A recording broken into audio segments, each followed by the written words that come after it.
Assalamualaikum warahmatullahi wabarakatuh. Selamat malam. Kali ini kami akan sedikit menjelaskan tentang apa itu fakta-fakta tentang energi terbarukan. Pertama-tama, mari saya ingin memperkenalkan diri saya dahulu. Nama saya Hisyam Muhammad Yahya, nomor NIM 3921013. Silakan dilanjutkan. Perkenalkan, nama saya Messi Anjar Vika dengan NIM F3921018. Kali ini kita akan mempresentasikan sedikit tentang apa itu energi terbarukan. Silakan, Messi, share screen. Oke.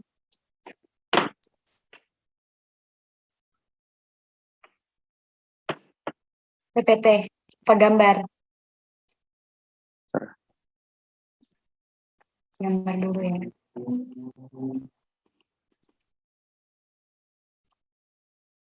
Tolong dijelaskan, Kak Hisyam. Ini infografis pada kali ini kita membuat fakta-fakta energi terbarukan yang ada di Indonesia. Pertama, tentang 40% cadangan energi panas yang ada di bumi. Jadi di Indonesia itu memiliki salah satu jenis sumber daya energi terbarukan adalah sumber energi dari panas bumi. Energi panas bumi sendiri merupakan energi yang diambil dari kerak bumi, dan Indonesia menduduki peringkat ketiga sebagai penghasil energi listrik dari energi panas bumi. Yang kedua, Indonesia memiliki matahari 12 jam per hari. Tanpa kita sadari, ketika kita sering mengeluh karena cuaca yang sangat panas, sebenarnya kita sedang menyia-nyiakan sumber energi yang memancar di sekitar kita. Ya, sumber energi tersebut adalah sumber energi matahari atau biasa yang disebut dengan solar panel. Solar panel sebenarnya sudah cukup populer, namun belum begitu banyak dikembangkan, terutama di Indonesia. Yang ketiga adalah angin kencang yang bertiup setiap tahunnya.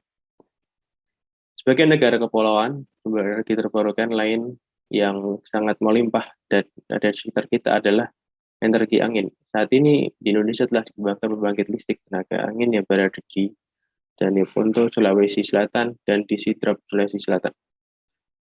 Selanjutnya yang terakhir adalah gelombang laut. Seperti yang kita ketahui bersama, Indonesia memiliki ribuan pulau yang tersebar dari Sabang sampai Merauke. Laut yang menghubungkan pulau-pulau tersebut mempunyai panjang total 99.000 km.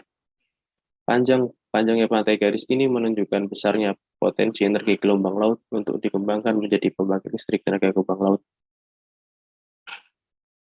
Yang selanjutnya presentasi selanjutnya akan dilakukan oleh Kak Messi. Silakan.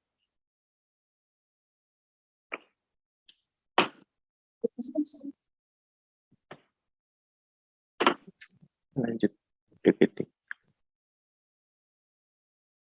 Apakah sudah terlihat PPT-nya?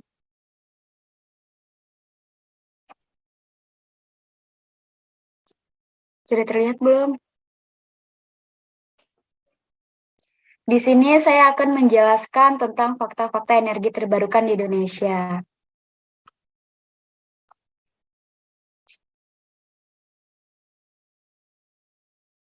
Yang ada di PPT ini adalah latar belakang masalah, tujuan, dan manfaat.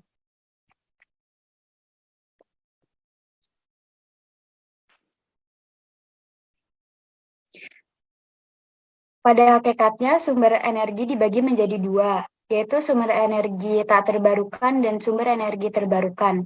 Di sini kami hanya membahas tentang sumber energi terbarukan. Sumber energi terbarukan adalah sumber energi yang dihasilkan dari sumber daya energi yang berkelanjutan.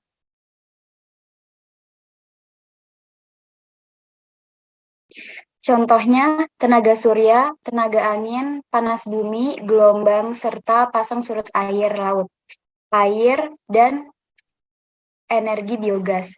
Biomasa atau biofuel tergolong sebagai energi bersih yang tergolongkan kepada sumber energi terbarukan. Menyadari akan habisnya energi tak terbarukan di masa mendatang membuat para pemimpin dunia mulai mengembangkan energi alternatif sebagai pengganti dari energi tak terbarukan untuk keberlangsungan hidup masyarakat dunia.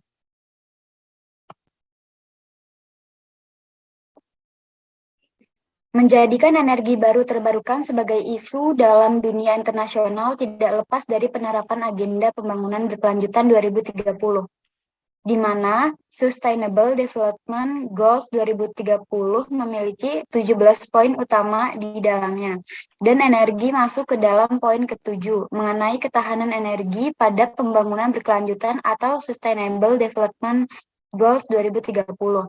Poin tersebut mengatakan ensure access to affordable, reliable, sustainable, and modern energy for all, yang berarti menjamin akses energi yang terjangkau, dapat diandalkan, berkelanjutan, dan modern untuk semua orang. Istilah energi baru terbarukan sebagai energi alternatif dari energi fosil ini berawal dari Rudolf Christian Karl Diesel pada tanggal 10 Agustus 1893, yang dimana Rudolf Diesel ini menemukan mesin diesel yang memiliki fakta menarik, yaitu mesin tersebut menggunakan bahan bakar minyak nabati, bukan bahan bakar fosil. Hal tersebut sangat menghebohkan sekaligus menjadi ancaman para pengusaha sektor migas.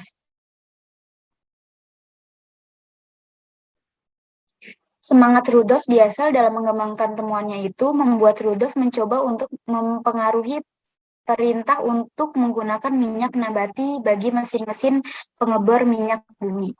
Pemerintah pada saat itu pun terpengaruhi dengan sarannya. Hal tersebutlah yang menjadi titik awal perkembangan energi baru terbarukan di dunia. Tujuan energi listrik sebagai salah satu hasil pemanfaatan kekayaan alam dan teknologi mempunyai perannya penting bagi negara dalam mewujudkan pencapaian tujuan pembangunan nasional. Energi listrik seakan menjadi kebutuhan primer masyarakat.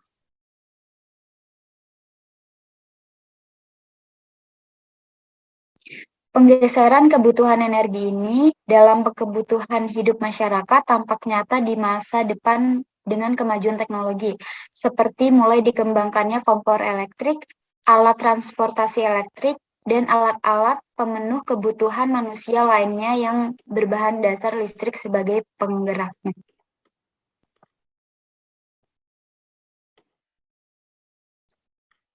Manfaat atau keuntungan dari pemanfaatan EBT antara lain, biaya pembangkitan yang rendah kompetitif dibandingkan dengan pembangkit listrik berbahan bakar fosil. Biaya pembangkit listrik tenaga terbarukan tidak berubah selama masa pakai fasilitas. Sumber energi baru terbarukan tidak berubah sepanjang waktu berselang seperti tenaga angin atau surya.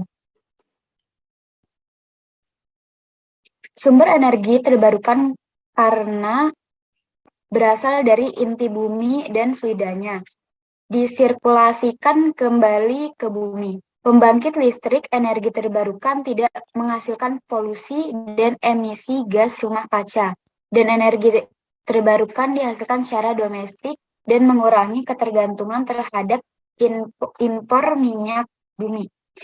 Penggunaan energi bersih dapat membawa keuntungan ganda, terutama bagi negara berkembang. Penggunaan energi bersih dapat mengurangi perubahan iklim.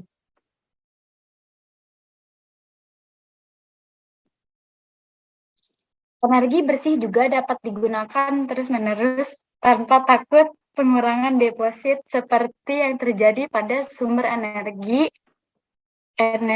konvensional, juga energi bersih dan energi baru terbarukan. Tidak akan mengurangi sumber daya alam atau merusak lingkungan.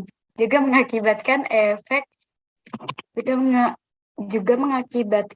efek yang sedikit terhadap kesehatan.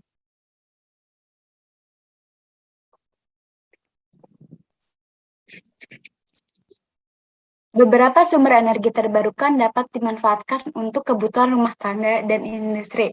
Banyak sekali sumber energi yang digunakan sehari-hari berasal dari sumber energi terbarukan, seperti energi air, energi angin, dan energi panas matahari.